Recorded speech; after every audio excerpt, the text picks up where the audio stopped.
In this video, I'm going to show you how to update your profile information in Origin Financial. Let's get started. First, open the Origin app and go to Settings. From there, tap on Profile. This is where all your personal and financial details are stored in one place.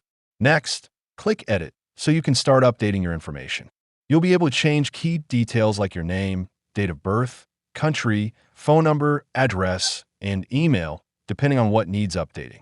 You can also scroll further down to update more advanced information such as your tax details, income information, risk profile, and even your 401k settings.